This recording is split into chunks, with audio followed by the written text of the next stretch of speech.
बिस्मिल्लाहिर्रहमानिर्रहीम। उम्मीद है आप सब खैरियत से होंगे। आज जो टॉपिक मैं आप लोग को पढ़ाने जा रही हूँ वो है first year physics chapter number 2 vectors and equilibrium. अच्छा, आज हम जो है ना चैप्टर नंबर 2 स्टार्ट करेंगे, वेक्टर्स एंड इक्विलिब्रियम।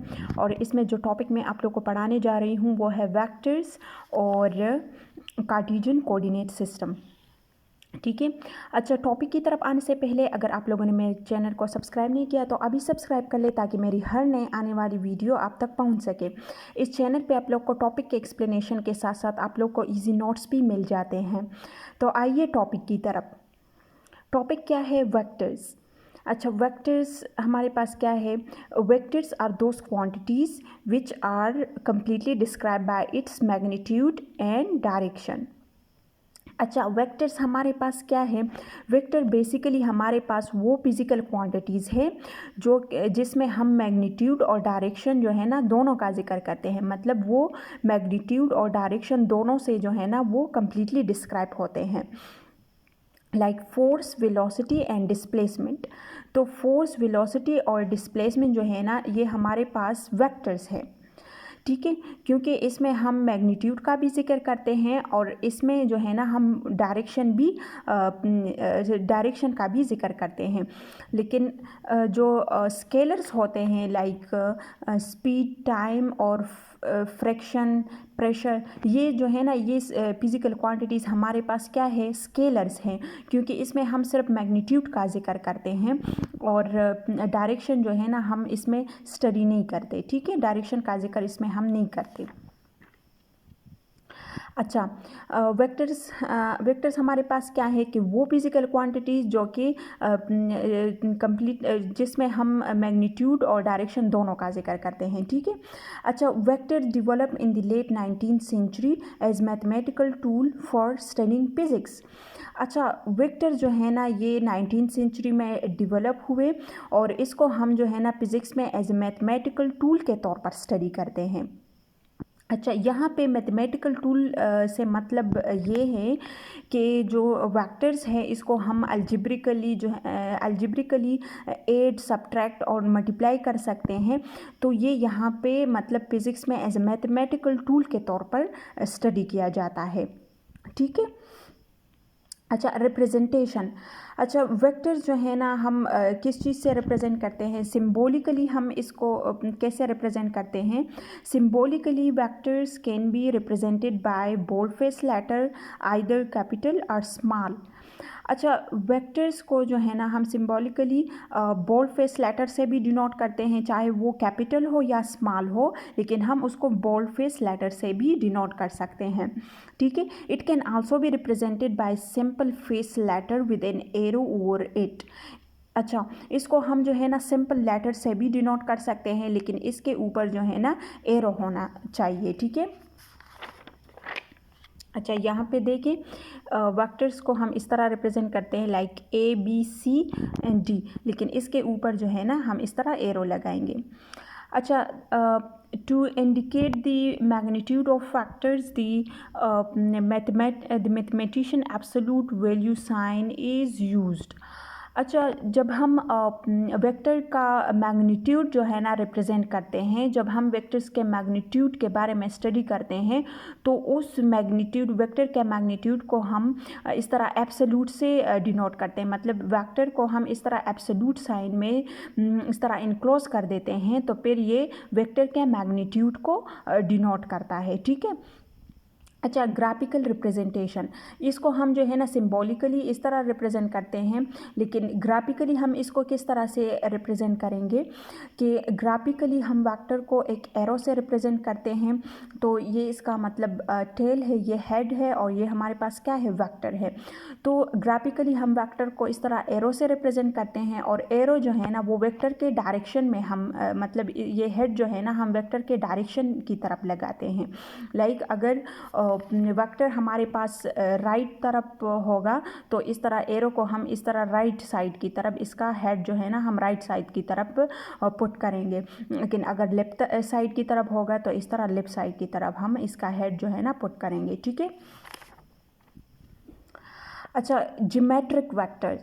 अच्छा, ज्योमेट्रिक वेक्टर्स और जो अलजेब्रिक वेक्टर्स है, ठीक है, तो इसको हम जो है ना इससे पहले हम कार्टेशियन कोऑर्डिनेट सिस्टम जो है ना पढ़ लेंगे, तो फिर जो है ना हम ज्योमेट्रिक और अलजेब्रिक वेक्टर्स जो है ना स्टडी कर लेंगे, क्योंकि अलजेब्रिक और ज्योमेट्रिक वेक्टर में कार्टेशियन कोऑर्डिनेट सिस्टम का जिक्र हुआ है। तो पहले आपने कार्टेशियन कोऑर्डिनेट सिस्टम को समझना है कि कार्टेशियन कोऑर्डिनेट सिस्टम हमारे पास क्या है। अच्छा, कार्टेशियन कोऑर्डिनेट सिस्टम हमारे पास क्या है। The Cartesian coordinate system is a way to describe the position of a point. अच्छा, कार्टेशियन कोऑर्डिनेट सिस्टम हमारे पास वो सिस्टम होता है जिसमें हम किसी भी पॉइंट का पोजीशन फाइंड आउट करते हैं। लाइक ये हमारे पास क्या है, ये हमारे पास कार्टेशियन कोऑर्डिनेट सिस्टम है, ठीक है। तो इसमें हम किसी पॉइंट का पोजीशन कैसे फाइंड आउट करते हैं, क्योंकि कार्टेशियन कोऑर्डिनेट सिस्टम हम यूज़ इसलिए करते हैं कि इसमें हम किसी भी पॉइंट का पोजीशन फाइंड आउट करते हैं। लाइक यहाँ पे देखिए कि फॉर एग्ज़ाम्पल ये आपके पास एक रूम है और ये आपके पास एक पॉइंट है। तो अगर हम इस पॉइंट का पोजीशन फाइंड आउट करना चाहते हैं तो हम क्या करेंगे कि इसी रूम में इस तरह हम कार्टेशियन कोऑर्डिनेट सिस्टम ड्रा कर लेंगे। लाइक ये हमारे पास positive X axis, this is negative X axis, this is positive Y axis and this is negative Y axis. Okay, तो इसमें हम किस तरह इस पॉइंट का पोजीशन फाइंड आउट करेंगे कि ये पॉइंट हमारे पास कहाँ पे आ रहा है। एक्स एक्सिस पे ये हमारे पास 5 पे आ रहा है, लेकिन वाई एक्सिस पे ये हमारे पास 4 पे आ रहा है। तो यहाँ पे हम इसको इस तरह लिख लेंगे कि 5 and 4। तो मतलब हमें इस कार्टेशियन कोऑर्डिनेट सिस्टम की वजह से इस पॉइंट के पोजीशन के बारे में पता चल गया कि ये पॉइंट हमारे पास कौन से पोजीशन पे लाई कर रहा है। तो ये पॉइंट हमारे पास 5 और 4 पोजीशन पे लाई कर रहा है।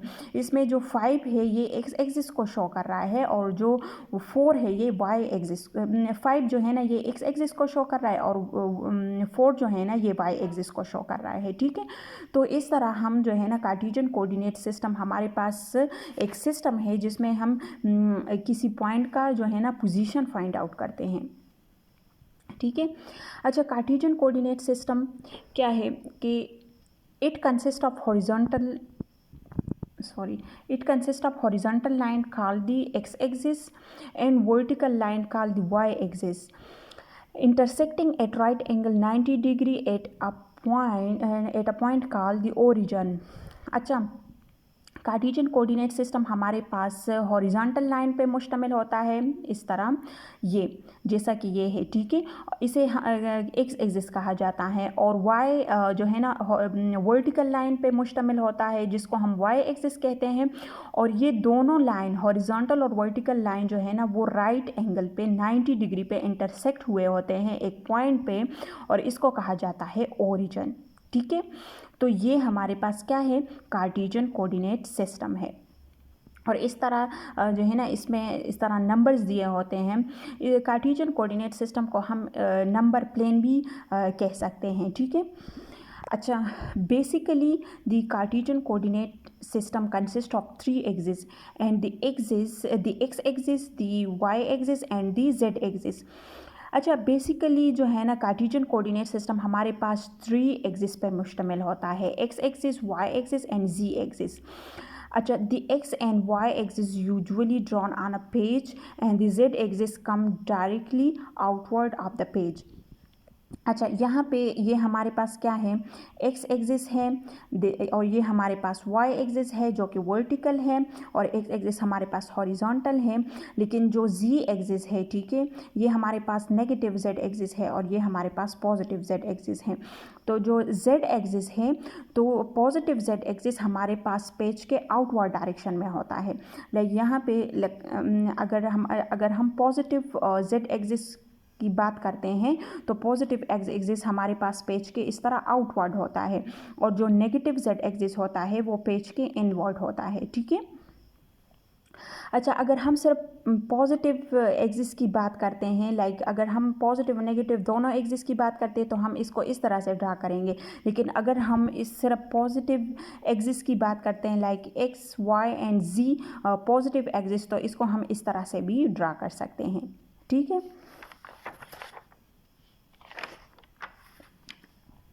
अच्छा, steps to represent a vector in Cartesian coordinate system. अच्छा, कार्टेशियन कोऑर्डिनेट सिस्टम में हम वेक्टर को कैसे जो है ना रिप्रेजेंट करेंगे और इसके जो है ना क्या स्टेप्स हैं। मतलब वेक्टर जो है ना हम जो है ना एरो से रिप्रेजेंट करते हैं और उसी वेक्टर को हम कार्टेशियन कोऑर्डिनेट सिस्टम में किस तरह रिप्रेजेंट करेंगे। तो इसके स्टेप्स जो है ना ये गिवन है कि पहले हमने क्या करना होता है कि ड्रा कार्टेशियन कोऑर्डिनेट सिस्टम। हमने पहले कार्टेशियन कोऑर्डिनेट सिस्टम को ड्रा करना होगा। सेलेक्ट अ सूटेबल स्केल, फिर इसके लिए हम जो है ना एक सूटेबल स्केल जो है ना सेलेक्ट करेंगे। फिर क्या करेंगे, the third step is to draw a line in a specific direction, cut the line equal to the magnitude of the vector. अच्छा, पहले थर्ड स्टेप क्या है कि हमने एक लाइन ड्रा करना है और उसी लाइन को जो है ना मैग्नीट्यूड मतलब वेक्टर का मैग्नीट्यूड जितना होगा उसी हिसाब से हमने इस लाइन को कट कर देना है। And put an arrow in the direction of the vector, और हमने एरो जो है ना, जो एरो है हेड है, हमने उसको वेक्टर की डायरेक्शन में पुट कर देना है। अच्छा, अब representing a vector in Cartesian coordinate system. अच्छा, हम मतलब कार्टेशियन कोऑर्डिनेट सिस्टम में हम वेक्टर को कैसे रिप्रेजेंट करेंगे। तो इसके दो स्टेप्स हैं। मतलब representing a vector in plane, पहले जो है ना हम वेक्टर को प्लेन में रिप्रेजेंट करेंगे जो कि 2 डायमेंशनल है। मतलब प्लेन में हम सिर्फ एक्स और वाई एक्सिस का जिक्र करते हैं, ठीक है। और प्लेन में जो है ना वो 3 डायमेंशनल होता है, तो इसमें वाई एक्सिस का भी जिक्र होता है, ठीक है। तो यहाँ पे representing a vector in plane, तो प्लेन में हम किसी वेक्टर को किस तरह से रिप्रेजेंट करेंगे। तो यहाँ पे आप कंसिडर कर ले कि for example we are representing a vector, a force vector of 50 newton making an angle of 30 degree with the horizontal. अच्छा, आप जो है ना हमारे पास एक वेक्टर है, फोर्स जो है ना एक वेक्टर है जिसका मैग्नीट्यूड हमारे पास 50 न्यूटन है और इसने एक्स एक्सिस के साथ 30 डिग्री एंगल जो है ना बनाया हुआ है, ठीक है। तो इसको हम कार्टेशियन कोऑर्डिनेट सिस्टम में किस तरह से ड्रा करेंगे कि अब हम जो है ना ये स्टेप्स फॉलो करेंगे। पहले हमने क्या करना है, ड्रा कार्टेशियन कोऑर्डिनेट सिस्टम। तो पहले हम इसके लिए इस तरह कार्टेशियन कोऑर्डिनेट सिस्टम जो है ना ड्रा कर लेंगे, ठीक है। फिर सेकेंड स्टेप क्या है, सेलेक्ट अ सूटेबल स्केल। तो इसके लिए हम जो है ना स्केल जो है ना सेलेक्ट करेंगे 1 2 3 4 5 6। इसमें जो नंबर्स है, ठीक है, तो ये हमने सेंटीमीटर मतलब सेंटीमीटर में है 1 2 3 4 5 6 सेंटीमीटर, ठीक है। अच्छा, अब स्केल हमारे पास यहाँ पे क्या है कि 1 सेंटीमीटर हमारे पास 10 न्यूटन के इक्वल है। मतलब यहाँ पे जो 1 सेंटीमीटर है इसका मतलब है कि ये हमारे पास क्या है 10 न्यूटन के इक्वल है। 20 है तो 2 सेंटीमीटर है तो वो हमारे पास 20 न्यूटन के इक्वल होगा, ठीक है। तो यहाँ पे 1 सेंटीमीटर अगर हमारे पास 10 न्यूटन के इक्वल है तो मतलब है कि 5 सेंटीमीटर हमारे पास 50 न्यूटन के इक्वल होगा। तो अब हम क्या करेंगे कि इस तरह हम लाइन ड्रा कर लेंगे यहाँ पे 5 सेंटीमीटर तक। यहाँ पे 5 सेंटीमीटर मतलब 50 न्यूटन यहाँ पे आ रहा है, ठीक है। तो यहाँ पे हम इस तरह से लाइन मतलब यहाँ तक हमने ये लाइन ड्रा की है, लेकिन हमें ये भी दिया गया है कि वो जो है ना एक्स एक्सिस के साथ हॉरिजॉन्टल एक्सिस के साथ वो 30 डिग्री एंगल बना रहा है। तो 30 डिग्री एंगल पे हमने ये इस तरह वेक्टर ड्रा किया हुआ है, ठीक है। और ये यहाँ पे 5 सेंटीमीटर हमारे पास 50 न्यूटन के इक्वल है, ठीक है। तो यहाँ पे F is equal to 50 newton is equal to 5 centimetre. अच्छा, यहाँ पे जो एंगल्स हम लेते हैं तो वो हमेशा हम जो है ना पॉजिटिव एक्स एक्सिस साइड की तरफ से लेते हैं। मतलब यहाँ पे जब हमारे पास 30 डिग्री एंगल गिवन है हॉरिजॉन्टल एक्सिस पे, तो हमने इस एंगल को यहाँ से मतलब पॉजिटिव एक्स एक्सिस साइड से हमने ड्रा किया है। मतलब यहाँ से यहाँ तक का एंगल हमारे पास 30 डिग्री है। मतलब हमने यहाँ वाई एक्सिस से ड्रा नहीं किया हुआ बल्कि एक्स एक्सिस से ड्रा किया हुआ है, ठीक है। तो एंगल्स को हम जो है ना पॉजिटिव एक्स एक्सिस से ड्रा करेंगे। मतलब इस तरह एंटी क्लॉकवाइज हम एंगल्स को ड्रा करेंगे, ठीक है। अच्छा, अब क्या है, representing a vector in space. Space हमारे पास 3 डायमेंशनल होता है, तो हम स्पेस में किस तरह वेक्टर को रिप्रेजेंट करेंगे। तो वेक्टर स्पेस हमारे पास 3 डायमेंशनल होता है, तो मतलब ये है कि हमारे पास एक्स वाई और जी एक्सिस तीनों एक्सिस होने चाहिए इसमें। तो पहले स्टेप क्या है कि हमने कार्टेशियन कोऑर्डिनेट सिस्टम ड्रा करना है। ये हमारे पास X axis, this is Y axis and this is Z axis, ठीक है। तो हम क्या करेंगे कि for example we are representing a vector of 50 newton making an angle alpha with the x axis, beta with the Y axis and gamma with the Z axis. अच्छा, हमने 50 Newton का वेक्टर हमने इस स्पेस जो 3 dimensional Cartesian coordinate system है इसमें हमने draw करना है। और ये जो है ना एक्स एक्सिस के साथ एल्फा एंगल बना रहा है, बीटा एक्सिस के साथ वाई एक्सिस के साथ बीटा एंगल बना रहा है, और जेड एक्सिस के साथ हमारे पास गेमा एंगल बना रहा है। तो ये एंगल जो है ना अल्फा बीटा गेमा, ये हमारे पास जनरल एंगल्स हैं कि एक्स एक्सिस के साथ जो एंगल बनता है वो अल्फा होता है, वाई एक्सिस के साथ बीटा होता है, और जेड एक्सिस के साथ जो एंगल बनता है वो गेमा होता है, ठीक है। तो यहाँ पे मैंने जो है ना जनरली एंगल्स जो है ना वो कंसिडर किए हैं कि for example we are representing a force of 50 newton making an angle alpha with the x axis, beta with the Y axis and gamma with the Z axis. तो यहाँ पे मैंने एंगल का अमाउंट नहीं बनाया कि कितना एंगल बना रहा है, लेकिन मैंने जनरली इसको डिनोट किया है, मतलब जनरली इसका जिक्र किया है कि वो एक्सिस के साथ अल्फा एंगल बना रहा है, वाई के साथ बीटा और गेमा के साथ जेड एक्सिस।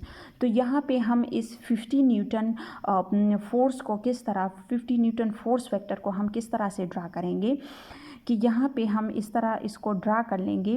तो ये हमारे पास क्या है कि ये हमारे पास 50 न्यूटन है, ठीक है। 5 सेंटीमीटर जो है ना ये हमारे पास मतलब 50 न्यूटन के इक्वल है, ठीक है। हमने स्केल का इस तरह सेलेक्ट किया हुआ है, जैसा कि हमने यहाँ पे स्केल सेलेक्ट किया था कि 5 सेंटीमीटर हमारे पास 50 न्यूटन है। तो ये हमारे पास जो 5 सेंटीमीटर है ये हमारे पास 50 न्यूटन फोर्स के इक्वल है, ठीक है। तो यहाँ पे जो अल्फा है ये एक्स एक्सिस से हम ड्रा करेंगे कि एक्स एक्सिस से जो एंगल बन रहा है वो अल्फा है, और बीटा जो है ना वो वाई एक्सिस के साथ बना रहे हैं, तो ये हमारे पास बीटा एंगल है। और जो जी एक्सिस है पॉजिटिव जेड एक्सिस के साथ कौन सा एंगल बना रहा है, गेमा। तो ये यहाँ पे ये यहाँ तक, तो ये यहाँ तक एंगल बना रहा है, ठीक है। तो इस तरह हम स्पेस में जो एंगल हम स्पेस में जो वेक्टर हम रिप्रेजेंट करेंगे तो वो हम इस तरह से रिप्रेजेंट करेंगे, ठीक है। अच्छा, अब हम जो है ना ज्योमेट्रिक वेक्टर्स की तरफ आते हैं। आप लोगों ने कार्टेशियन कोऑर्डिनेट सिस्टम पढ़ा कि कार्टेशियन कोऑर्डिनेट सिस्टम हमारे पास क्या होता है। तो अब जो है ना आप लोगों को ज्योमेट्रिक और अलजेब्रिक वेक्टर जो है ना इजीली समझ आ जाएगा, ठीक है। अच्छा, geometric vectors are those vector which are considered without reference to coordinate axis.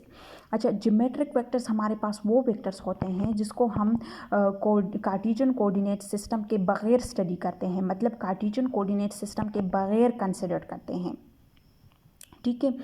Like for example imagine you push a box of 5 newton to the right. तो इसका मतलब क्या है कि आप जो है ना 50 न्यूटन फोर्स जो है ना एक बॉक्स पे लगा रहे हो और उसको राइट साइड तरफ पुश कर रहे हो। तो मतलब कि आप 5 न्यूटन फोर्स जो है ना लगा रहे हो राइट साइड तरफ। तो आप इसको इस तरह सिंपली ड्रा कर लेंगे, इस तरह आप ग्राफिकली इसको इस तरह एक एरो से बना लेंगे जो कि 5 न्यूटन है, ठीक है। लेकिन तो ये हमारे पास क्या है, ज्योमेट्रिक वेक्टर है। यहाँ पे हमने कार्टेशियन कोऑर्डिनेट सिस्टम का जिक्र नहीं किया, बस सिंपली इसको इस तरह से ड्रा किया। लेकिन अगर हम क्या करें कि इसी 5 न्यूटन फोर्स को जो है ना हम with respect to Cartesian coordinate system जो है ना स्टडी कर ले। लाइक यहाँ पे यही 5 न्यूटन फोर्स हम इस तरह से कार्टेशियन कोऑर्डिनेट सिस्टम में ड्रा कर ले कि 5, ठीक है, कि ये हमारे पास कार्टेशियन कोऑर्डिनेट सिस्टम है और हम इसको 5 न्यूटन फोर्स को इस तरह कार्टेशियन कोऑर्डिनेट सिस्टम में ड्रा कर ले। तो फिर इसी वेक्टर को कहा जाएगा अलजेब्रिक वेक्टर, क्योंकि अलजेब्रिक वेक्टर हमारे पास वो वेक्टर होते हैं जो हम with respect to Cartesian coordinate system study करते हैं, ठीक है। अलजेब्रिक वेक्टर की समझ आ गई कि अलजेब्रिक वेक्टर हमारे पास कौन से वेक्टर होते हैं, वो वेक्टर जिसको हम कार्टेशियन कोऑर्डिनेट सिस्टम के बगैर स्टडी करते हैं। इसका जिक्र हम कार्टेशियन कोऑर्डिनेट सिस्टम के बगैर करते हैं। इसको सिंपली हम इस तरह से ड्रा करेंगे, इसमें कार्टेशियन कोऑर्डिनेट सिस्टम का जिक्र नहीं होगा, ठीक है। लेकिन अब आ जाते हैं अलजेब्रिक वेक्टर्स। अब अलजेब्रिक वेक्टर्स क्या है? Algebraic vectors, when we study vectors in relation to coordinate axis by placing them in a plane, they are called algebraic vectors. अच्छा, इसका मतलब क्या है कि अलजेब्रिक वेक्टर्स हमारे पास वो वेक्टर्स होते हैं जिसको हम मतलब कार्टेशियन को with respect to Cartesian coordinate system हम इसको स्टडी करते हैं। मतलब यूजुअली इसको हम कार्टेशियन कोऑर्डिनेट सिस्टम प्लेन या स्पेस में हम क्या करते हैं, प्लेस करते हैं इसको प्लेन या स्पेस में, या मतलब जो कार्टेशियन कोऑर्डिनेट सिस्टम है इसमें रिप्रेजेंट करते हैं। तो वो वेक्टर्स हमारे पास अलजेब्रिक वेक्टर्स होते हैं। लाइक फॉर एग्जांपल यहाँ पे कंसिडर कर ले कि आपके पास फोर्स है, फोर्स 3 and 4, मतलब ये एक्स एक्सिस को रिप्रेजेंट कर रहा है कि एक्स एक्सिस पे 3 है और वाई एक्सिस पे 4 है। तो अगर हम इस तरह कार्टेशियन कोऑर्डिनेट सिस्टम ड्रा कर लें तो यहाँ पे क्या है कि 1 2 3 अच्छा, तो एक्स एक्सिस पे हमारे पास ये 3 है, तो यहाँ पे हम ये हमारे पास 3 आ गया, और वाई एक्सिस पे 4 है, तो वाई एक्सिस पे इस तरह 4 है। तो हम इसको इस तरह से कार्टेशियन कोऑर्डिनेट सिस्टम में ड्रा कर लेंगे, ठीक है। तो ये हमारे पास क्या है, अलजेब्रिक वेक्टर्स। अच्छा, और जो ज्योमेट्रिक वेक्टर में जो एग्जांपल था 5 न्यूटन फोर्स, तो अब हम इसको अगर यहाँ पे इस तरह कार्टेशियन कोऑर्डिनेट सिस्टम में ड्रा कर ले कि F, तो इसका मतलब क्या है 5F0। तो इसका मतलब है कि एक्स एक्सिस पे 5 न्यूटन जो है ना फोर्स अप्लाई हो रहा है, और वाई एक्सिस पे बिल्कुल ज़ीरो है। मतलब ये बिल्कुल हॉरिजॉन्टल फोर्स जो है ना, हॉरिजॉन्टल वेक्टर फोर्स जो है ना अप्लाई हो रहा है। तो इसको हम कार्टेशियन कोऑर्डिनेट सिस्टम में इस तरह मतलब 5 न्यूटन जो है ना ड्रा कर लेंगे। लेकिन y एक्सिस पे ये 0 है, तो y एक्सिस तो ये बिल्कुल ऑन दी x एक्सिस पे आ रहा है, ठीक है। अच्छा, आई होप यहाँ तक आप लोग को समझ आ गया होगा, और अगर आप लोग को समझ ना आए तो आप लोग कमेंट सेक्शन में बता सकते हैं। ओके, अल्लाह हाफिज़।